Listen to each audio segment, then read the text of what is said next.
All right, enough of all that. We're going to celebrate Memphis tonight, and reporter Avery Braxton is joining us to tell us about a little Memphis history as we approach the 54th anniversary of the Sanitation Workers March. Richard, that's right. When Joe Calhoun moved to Memphis, he knew he couldn't just accept the status quo. His fight, along with countless others, led to the change you see today. On Beale Street in the Ernest Withers Museum, Joe Calhoun is surrounded by history he helped create.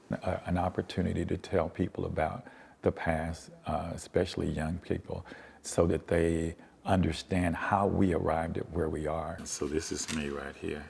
Calhoun started young. At just 18, he saw the sanitation strikes of 1968 begin and participated in Black Mondays, leaving school to support the workers. Eventually, my Black Mondays became Black Tuesdays, Black Wednesdays, Black Thursdays. He spent many hours downtown, organizing in the attic of the historic Claiborne Temple, listening to leaders like Martin Luther King Jr. It allowed me to feel the possibilities of what could be, as opposed to what was and what I'd seen. And eventually, making one of the most iconic signs in history. It was a declaration of being a human being, being treated like a human being.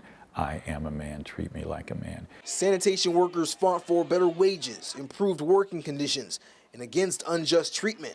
They won, but those are some things Calhoun says people are still fighting for today. They want to be able to go to work and make enough to be independent, and it's not happening in a large enough way right now.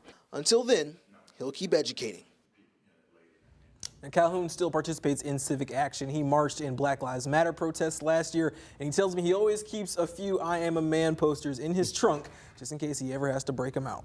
All right, and Avery, many know, for those who did not, though, the sanitation strike, of course, began after two workers, Eckel Cole and Robert Walker, were crushed in the back of a truck. That in turn brought MLK to town, and at one point, over 6,000 people marched to protest that unjust treatment.